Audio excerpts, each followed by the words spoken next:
Laurent Alexandre, bonjour. Nous vous recevons aujourd'hui pour une chaîne YouTube qui s'appelle Thinkerview.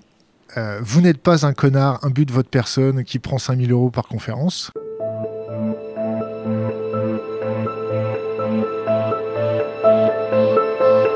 Qu'est-ce que vous pensez de l'intelligence artificielle ?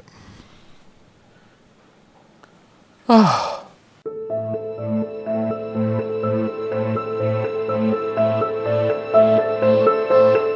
projette sur l'intelligence artificielle tous nos fantasmes, entre ceux qui imaginent un futur extraordinaire où l'homme va devenir un homme-dieu grâce à l'intelligence artificielle, et puis ceux qui cauchemardent et qui imaginent que l'intelligence artificielle va nous zigouiller dès les années 2030-2040, comme Elon Musk les mauvais jours. It is the biggest risk that we face as a civilization is artificial intelligence. Most dangerous is, and it's the hardest to kind of wrap, kind of get your arms around because it's not a physical thing, is kind of a deep intelligence in the network.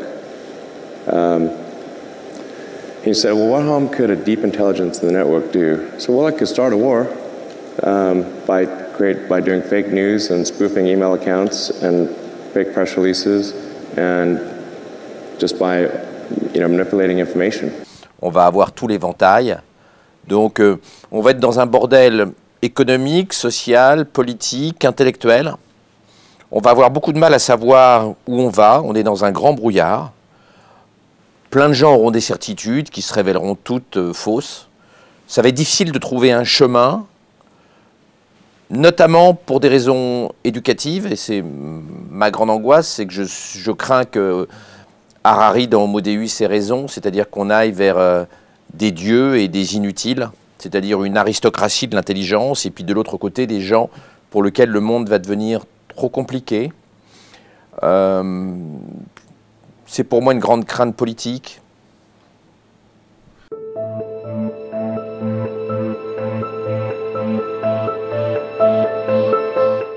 Est-ce que l'intelligence artificielle pour les politiques, ce n'est pas leur prochain cliquet malthusien ? Est-ce que vous connaissez la notion de cliquet malthusien ? Qu'est-ce que vous appelez par cliquet malthusien ? En gros, quand on a découvert l'agriculture, ça nous a permis de grossir notre population, d'évoluer au niveau de notre démographie. Quand on a découvert le gaz, l'électricité, le pétrole, le charbon, ça nous a fait faire un bond, ce qui nous a permis d'encore grossir notre population. Est-ce que l'intelligence artificielle va permettre de maintenir cette fonction exponentielle sur notre démographie ? Est-ce que ma question est suffisamment claire ? Dans ce sens-là, d'accord.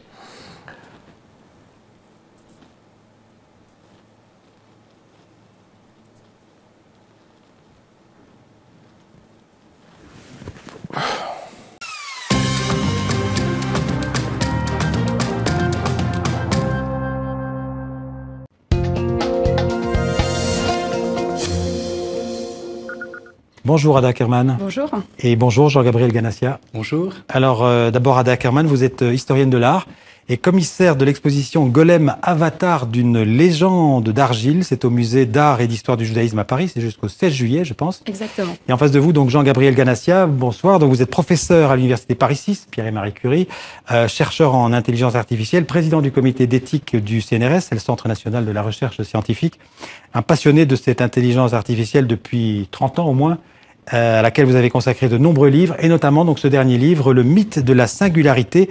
Faut-il craindre l'intelligence artificielle ? Vous allez nous répondre dans quelques minutes. Depuis quand on parle d'intelligence artificielle ? Alors, l'intelligence artificielle, c'est une discipline scientifique qui est née en 1955. D'accord. Et ça a une soixantaine d'années. Ça a une soixantaine d'années, hein, et ça a été créé par deux jeunes gens à l'époque qui s'appelaient John McCarthy et Marvin Minsky, avec le but d'étudier l'intelligence avec les ordinateurs, et donc de décomposer l'intelligence en différentes fonctions et de les simuler sur des ordinateurs, à la fois pour mieux les comprendre et puis pour remplir différentes tâches. Parce qu'on pourrait dire que l'intelligence artificielle, dites-moi si je me trompe, c'est d'abord un progrès technologique. L'intelligence artificielle, c'est d'abord une discipline scientifique, comme je l'ai dit, qui essaye d'étudier l'intelligence à l'aide de machines.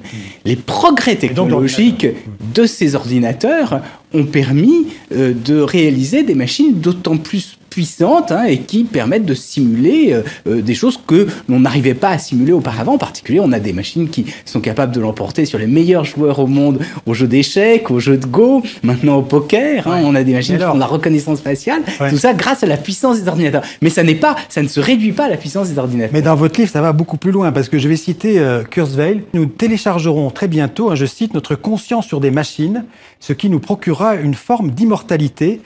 Donc, il y aura ce passage de la conscience vers le monde numérique après la mort biologique du cerveau, la conscience numérisée. En tant que scientifique, je ne peux pas vous dire que c'est impossible. Faut-il craindre l'intelligence artificielle? Qu'est-ce que vous répondez? En intelligence artificielle, des références plus ou moins explicites d'ailleurs au golem. Ça peut d'ailleurs aussi faire l'objet de réflexions dans la tradition kabbalistique juive. Pas très loin de ce sur quoi vous travaillez? Non, ça n'est pas très loin. Et d'ailleurs, un grand savant, un grand érudit, Herschel Scholem, qui était un commentateur du golem, qui donc a beaucoup écrit dessus, a écrit un petit texte extrêmement beau, à un moment où on a créé le premier ordinateur en Israël. Et qui s'appelait Golem 1. Qui s'est appelé Golem, justement.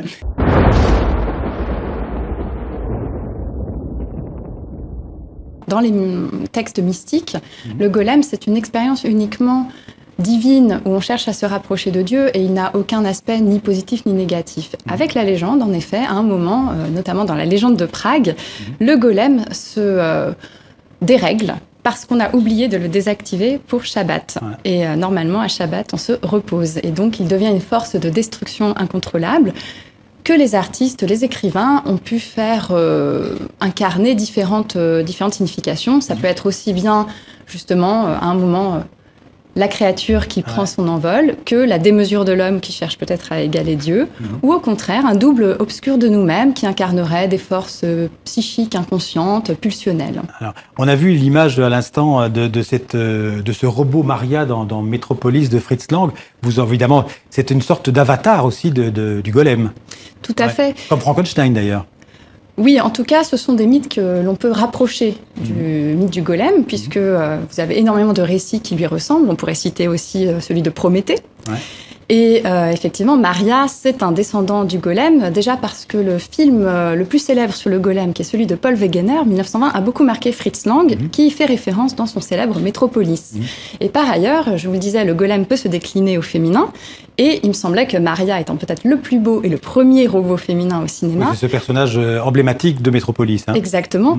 Et il me semblait que c'était peut-être la plus belle incarnation aujourd'hui de ce golem qui, encore une fois, dans certaines légendes, dès le 19e siècle, est présenté sous les traits d'une femme qui va se révolter contre son créateur. On peut dire, Jean-Gabriel Ganassia, que sans le savoir, ce sont tous ceux dont on vient de parler, ce sont quelque part des précurseurs de l'intelligence artificielle, en tout cas du transhumanisme. Moi, j'aimerais rebondir sur Kurzweil, parce que ce que je trouve absolument fantastique, il est dans un registre prophétique, on peut presque dire, et il est intéressant pour le côté fictionnel. En fait, ce qui est fascinant avec l'actualité du golem aujourd'hui, c'est que la fiction est complètement mélangée avec la réalité, et on voit très bien dans des séries de science-fiction comme Black Mirror, ou les scénarios de Kurzweil Trouvi, et c'est peut-être là que c'est le plus intéressant. Ça va donner une matière d'inspiration aux artistes.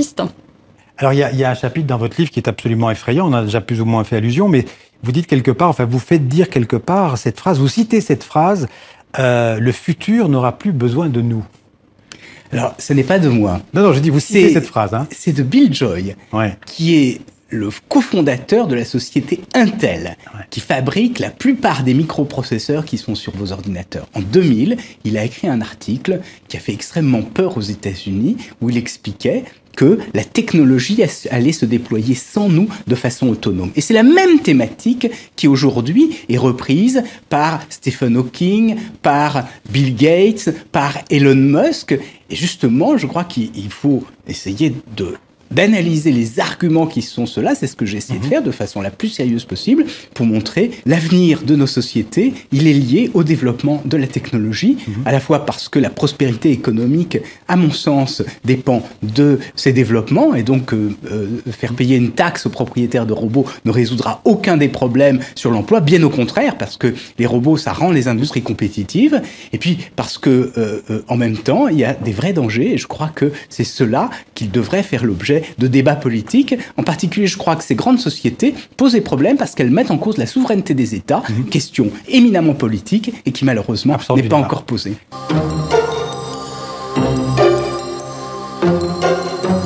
Bonjour, est-ce que c'est un terrible risque que court l'humanité? Est-ce que c'est une fantastique promesse? Ou est-ce que c'est tout simplement une bulle médiatique?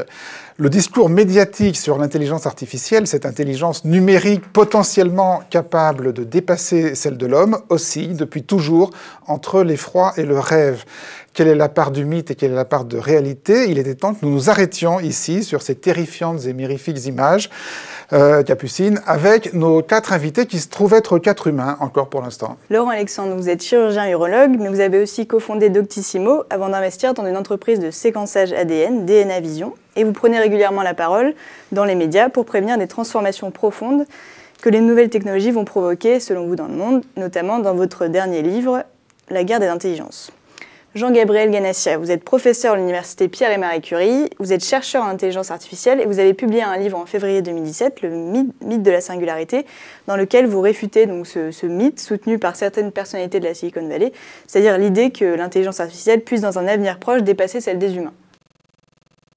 Alors, est-ce que les risques soulignés par Elon Musk sont réels, selon vous? Une intelligence artificielle faible, ne sachant même pas qu'elle existe, pourrait effectivement créer une guerre. Il y a un très beau papier de Thierry Berthier dans la revue de la gendarmerie là-dessus, qui montre comment des IA faibles sans conscience artificielle pourraient créer une guerre en diffusant effectivement des faux messages. Si elles sont programmées par des institutions humaines. Elles vont être programmées par des institutions humaines, mais elles vont échapper et elles vont avoir des comportements qu'on ne va pas pouvoir maîtriser parce qu'elles gèrent tellement de data qu'on ne peut pas tout tracer. Vous savez, un réseau de neurones, ça approche 1 milliard de neurones virtuels dont les coefficients changent à chaque seconde. Donc on ne peut pas tracer, on ne peut pas checker, on ne peut pas surveiller. Et dans le cas de logiciels de cyberguerre développés, il pourrait y avoir des effets malsains de plusieurs IA faibles qui pourraient avoir des comportements que l'on n'observe plus suffisamment vite, en quelques millièmes de seconde, et qui pourraient avoir des effets catastrophiques. Ce seraient des IA faibles, sans conscience d'elles-mêmes, mais qui pourraient être très très dangereuses.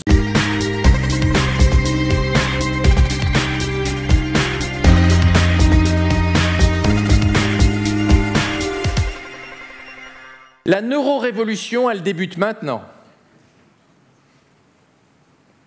La technologie est là, et l'idéologie transhumaniste est là. Et des entreprises dotées de moyens quasi illimités sont là.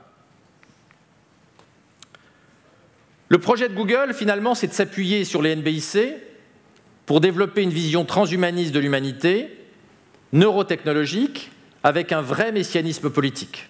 Le business n'est pas le problème. Le problème, c'est changer l'homme. Lisez bien ce qu'ont écrit les dirigeants de Google. Ils sont messianiques. Ce ne sont pas seulement des entrepreneurs. Il n'y a pas de complot. Il n'y a pas d'agenda caché.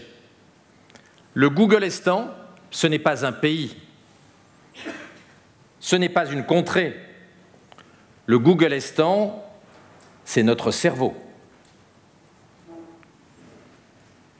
Le projet politique sur le cerveau de Google, il y a des milliers de pages qui ont été écrites par les dirigeants de Google, par Kurzweil, mais pas uniquement par Kurzweil. Google ne fait pas du business. Google fait de la neurotechnologie.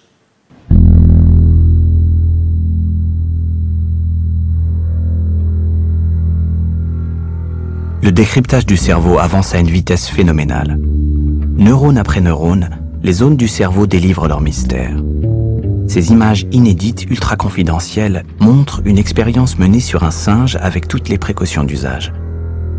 Comme il s'agit de décoder les mécanismes de la marche, il a fallu apprendre au singe à marcher sur 2 pattes comme un humain. 3 électrodes implantées dans son hypothalamus permettent d'enregistrer son activité neuronale lorsqu'il bouge les jambes. Ailleurs, on décode aussi la mémoire, le langage, le désir. La plupart de ces expériences sont déjà pratiquées sur des cobayes humains.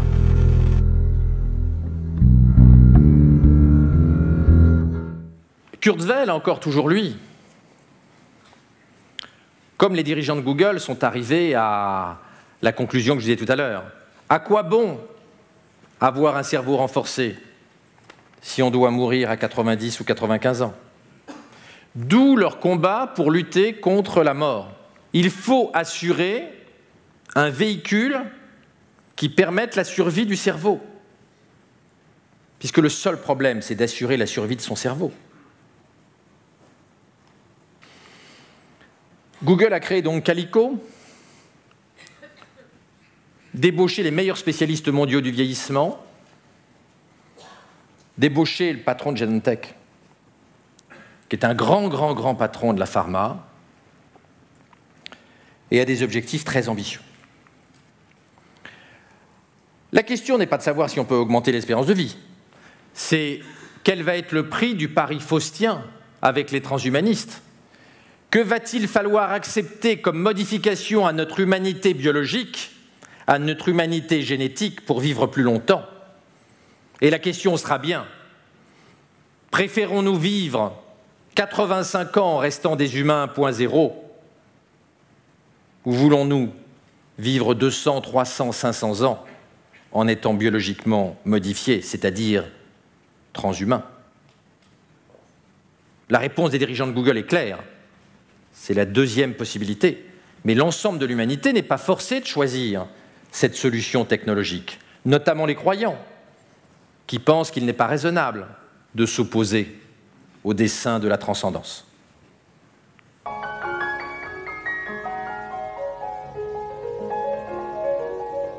La technoscience se veut autonome, au-dessus du politique, et c'est bien sûr le cas du transhumanisme. Les transhumanistes, qui sont au-dessus du politique, qu'ils méprisent, voudraient un gouvernement d'experts. Ils nous préparent l'élitisme des décideurs, puisque ce serait un gouvernement d'experts, mais aussi l'élitisme des soignés, parce qu'il est impossible de permettre l'accès de tous aux technologies. C'est la révolution numérique qui va remodeler en profondeur nos sociétés, nos manières de vivre.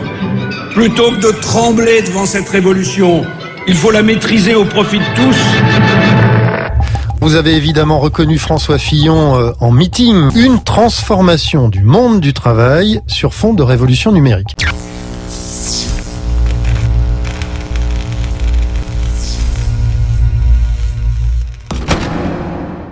On va se demander maintenant si la politique peut sauver le monde. Et tous les regards se retournent bien sûr vers Jacques Attali. Et c'est Mazarine Pinjot qui va lui poser la première question. Je vais vous lire une phrase de Derrida qui est tirée de la grammatologie, où il écrit « L'avenir ne peut s'anticiper que dans la forme du danger absolu. Il est ce qui rompt absolument avec la normalité constituée et ne peut donc s'annoncer, se présenter que sous l'espèce de la monstruosité. » Autrement dit, ce que Derrida dit, c'est que précisément, on ne peut pas anticiper l'avenir parce que les catégories avec lesquelles on peut anticiper, enfin le fait même, la démarche même d'anticipation appartient à notre présent. Or, précisément, ce qui peut arriver de l'avenir n'entre même pas dans l'ordre de l'imaginable. Est-ce que l'avenir, ça n'est pas précisément cette grande altérité qu'on ne peut même pas imaginer? Je ne crois pas que ce soit exact.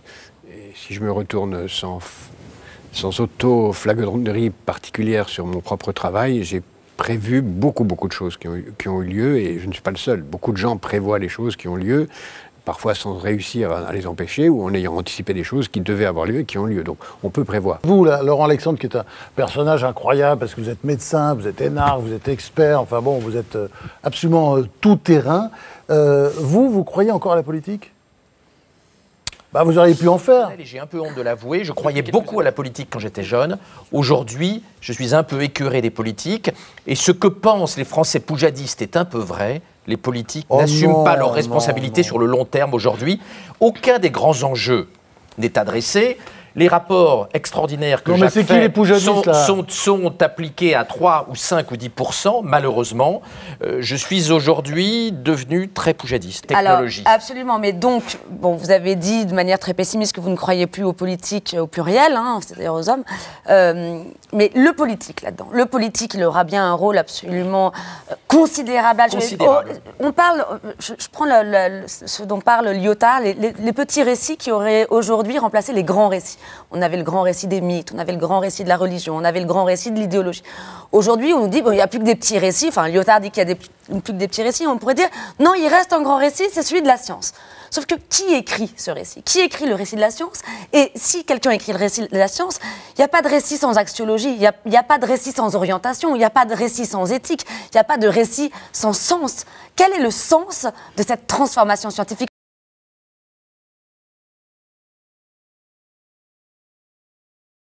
On ne vous présente plus, bien sûr, Laurent Alexandre, mais je suis quand même mandaté pour le faire, donc je vais le faire très succinctement. Vous êtes effectivement une des personnalités les plus passionnées, les plus marquantes, peut-être aussi les plus clivantes, parmi dans la petite tribu des futurologues, de ceux qui nous font la pédagogie du futur et notamment des nouvelles technologies. Vous êtes aujourd'hui connu de nombre de nos auditeurs de ce soir.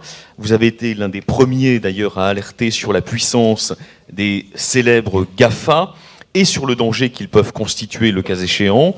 Vous excellez, on va se rendre compte dans un instant, à nous dépeindre un avenir qui est au fond pas si lointain, c'est les 15, 20 prochaines années, où la puissance conjuguée de l'informatique, des progrès de la médecine et des nanotechnologies vont rendre l'homme si surpuissant et immortel que l'alternative est simple. Soit l'homme se surpasse en quelque sorte sur des modalités, dans des modalités que vous allez nous décrire dans un instant, soit il est challengé, surclassé et peut-être définitivement battu par cette intelligence artificielle à laquelle vous consacrez votre nouveau livre.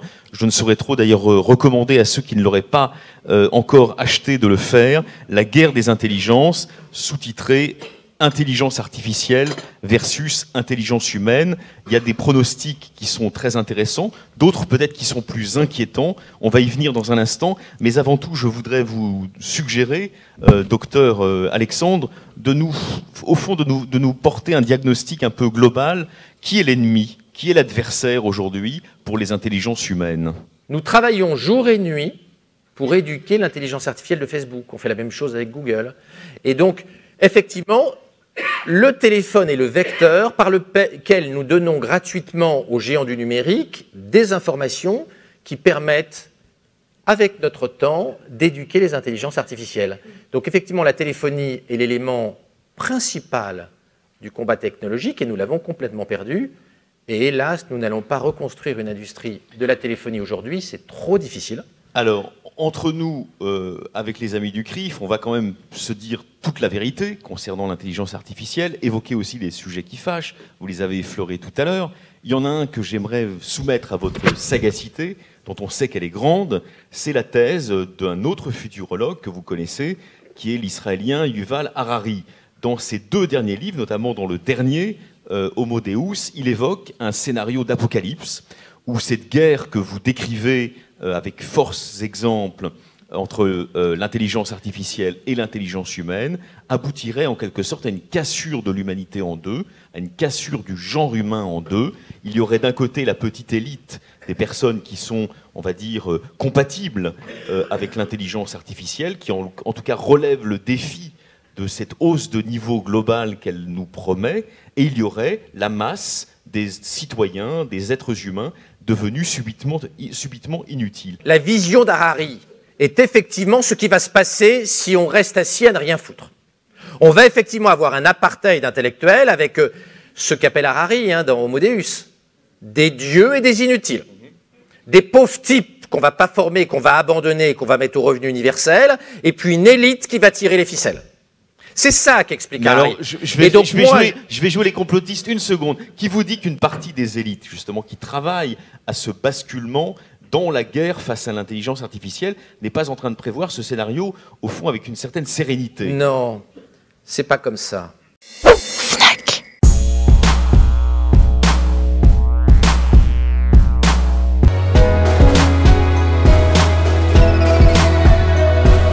I think that all good history was always about the present and the future and not just about the past.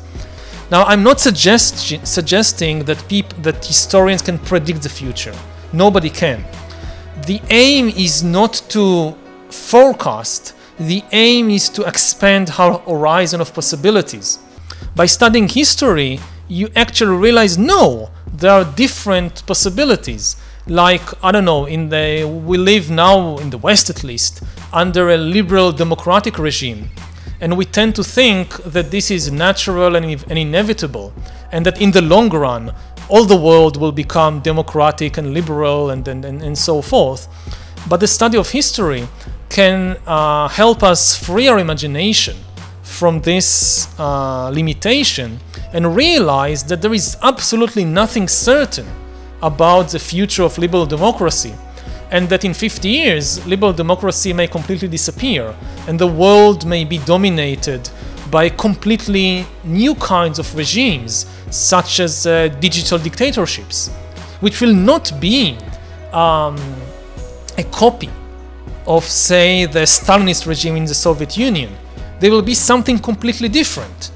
Just as the Industrial Revolution enabled the creation of new kinds of authoritarian regimes, Stalin's Soviet Union or Hitler's Germany were very different from France of Louis XIV.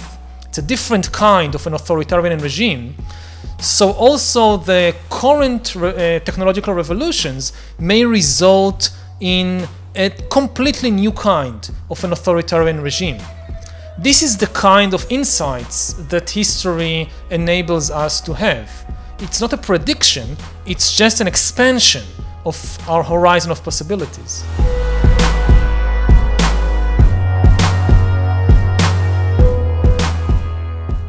Ce que vous nous dites sans le dire, c'est qu'au fond, Harari, jusqu'à nouvel ordre, a raison, mais il a raison. Sauf si l'humanité s'empare du signal d'alarme. Effectivement, on a plus de liberté dans une société complexe quand on n'est pas dans un parti, et pour faire de la politique, il faut être à l'extérieur.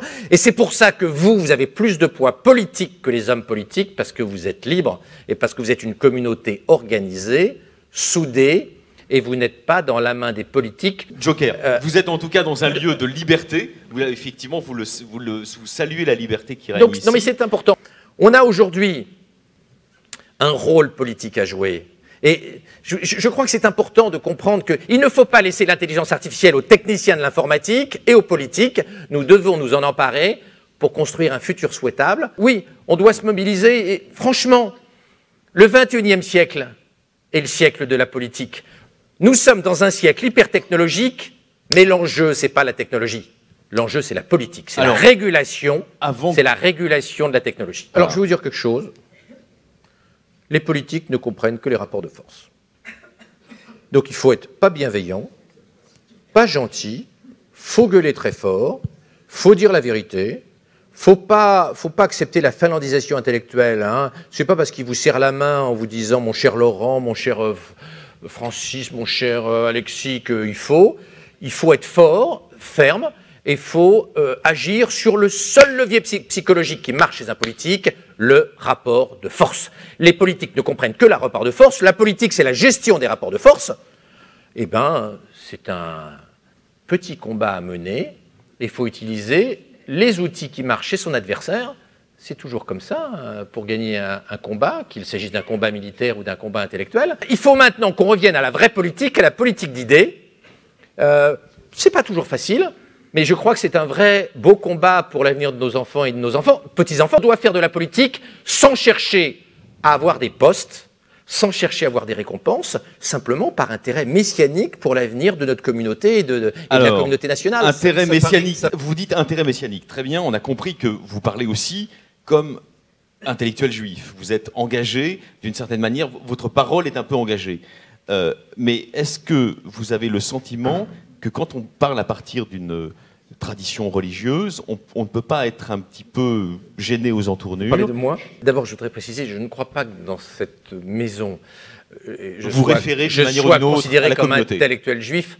Je suis 25% ashkénaze et du côté de mon grand-père, donc je ne crois pas que le qualificatif d'intellectuel juif. Je suis un compagnon de route et j'aime beaucoup la communauté. En tout cas, ça compte pour vous. Mais oui, mais je ne suis pas au sens juridique du terme juif. Je ne pense pas que nos amis attendaient de vous que vous soyez reconnu comme juridiquement appartenant à la communauté. Hein. Alors, je vous rassure. Oui, bien sûr.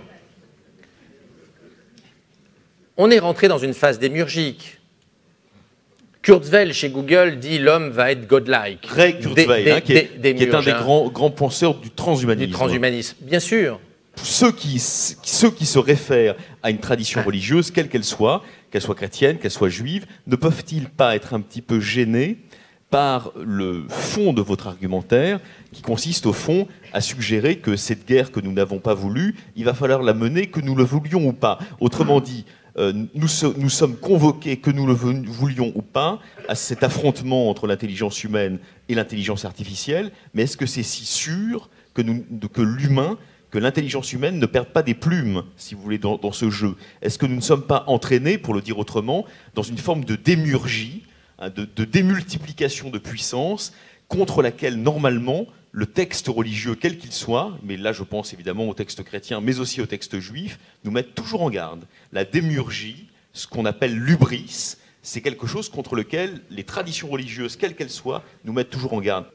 L'encadrement de notre pouvoir démurgique, il est impératif et il ne concerne pas que l'intelligence artificielle, mais il concerne aussi tout ce que l'intelligence artificielle va permettre de faire dans les nanobiotechnologies, la génétique, la sélection embryonnaire, les neurotechnologies pour modifier le fonctionnement cérébral. En réalité, l'intelligence artificielle n'est qu'une petite facette de l'ensemble des révolutions technologiques bouleversantes qui arrivent. Bien sûr, on est dans l'hubris de la mythologie, on est dans une volonté de toute puissance qui doit être encadrée. Et on parlait aujourd'hui d'intelligence artificielle et pas de génétique, mais ce que j'ai dit sur l'intelligence artificielle et sur son encadrement se pose pour la totalité des révolutions technologiques qui sont en cours. Ça va être compliqué, parce que nous n'avons pas tous la même morale, parce que nous n'avons pas tous la même éthique, selon nos communautés, selon notre emplacement, selon la législation. Donc vous voyez que c'est compliqué de définir par rapport à ces technologies démurgiques ce qui est bien, ce qui n'est pas bien, parce qu'il n'y a pas de consensus mondial et il n'y a pas de consensus dans la durée sur ce qu'est la norme éthique acceptable. Alors, docteur Alexandre, avant que... Et donc, de trouver des éléments de morale commune à la Terre entière, je ne vous fais pas de dessin, c'est pas simple entre communautés religieuses proches, je parle géographiquement et pas culturellement, mais si on étend ça à l'ensemble des cultures, c'est compliqué. Entre le côté ultra-démurgique, ultra-transgressif des Chinois, et puis les bioconservateurs de la Manif pour tous en France, de trouver une morale commune, un pilotage commun de ces technologies-là, il va falloir un petit peu de courage. Et le 21e siècle risque de ne pas y suffire. Hein, il va bien, si, parce qu'il va bien falloir qu'on régule ces technologies-là au 21e siècle. Il est hors de question qu'on ne trouve pas un moyen de réguler ces technologies-là dans les 20 ou 30 ans qui viennent. D'abord parce que, vous voyez bien que si on a un groupe social qui accepte de mettre des microprocesseurs dans le cerveau de ses enfants pour augmenter le QI de ses enfants, et que d'autres ne le font pas, les deuxièmes vont être les domestiques, les loufias du premier, les colonisés des premiers, mécaniquement. Donc on voit bien qu'on ne peut pas avoir un groupe social qui augmente le QI de ses enfants et où tout le monde a 200 de QI et les autres qui restent à 100 de moyenne. Ce n'est pas viable. Il n'est pas possible de ne pas avoir de régulation. C'est vrai aussi sur la sélection embryonnaire, c'est vrai sur l'utilisation de l'intelligence artificielle. D'ailleurs, sur l'IA, on a un énorme problème. Le président chinois a récemment dit, grâce à l'intelligence artificielle, nous allons devenir technologiquement, économiquement et militairement la première puissance mondiale devant les États-Unis entre 2035 et 2040. Les États-Unis pensent exactement la même chose. Il n'y a que l'Europe qui ne pense pas à ça parce qu'elle n'a pas d'intelligence artificielle et elle n'a pas de politique de défense. Mais donc les deux grands groupes mondiaux qui sont Washington plus GAFA versus le deuxième groupe qui est Pékin plus les BATX sont en train de structurer le monde autour de la puissance que confère l'intelligence artificielle. Et d'encadrer l'intelligence artificielle est très compliqué parce que, vous l'avez bien compris, au XXIe siècle, l'intelligence au sens large du terme, qu'elle soit biologique, humaine, ou qu'elle soit artificielle, est la clé de tous les pouvoirs. Pouvoir politique, pouvoir militaire, pouvoir scientifique, pouvoir intellectuel, etc., etc. Donc d'aller expliquer à une communauté, à un groupe, à un pays qu'il faut lever le pied sur la technologie qui donne tous les pouvoirs demain, ça suppose qu'on arrive à rendre l'homme sage. Et quand on voit les conflits millénaires qui existent ça et là, c'est pas évident de rendre l'homme sage, alors que c'est absolument indispensable à l'ère de ces technologies potentiellement destructrices, même si elles sont aussi potentiellement magiques. Ça n'est pas simple. Il y a là une réflexion mondiale à mener. Il n'y a pas les outils pour la mener. C'est beaucoup plus compliqué que l'Agence de Vienne pour réguler l'énergie nucléaire, dont on voit les limites sur le dossier nord-coréen. Oui, on a beaucoup de boulot.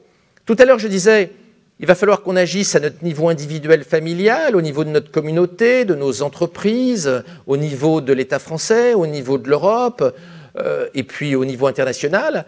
Les sujets dont on parle sont des sujets tellement systémiques, tellement complexes, qu'on ne peut les traiter qu'à tous ces niveaux en même temps. Et je répète ce que je disais tout à l'heure, parce que je le crois très sincèrement, il va falloir notre engagement politique, au sens de politico-philosophique, politico-moral, politico-éthique de tous, dans les décennies qui viennent pour réussir cette transformation. Parce que nous ne vivons pas une révolution technologique schumpeterienne comme la vapeur ou l'électricité. Nous vivons un changement de civilisation.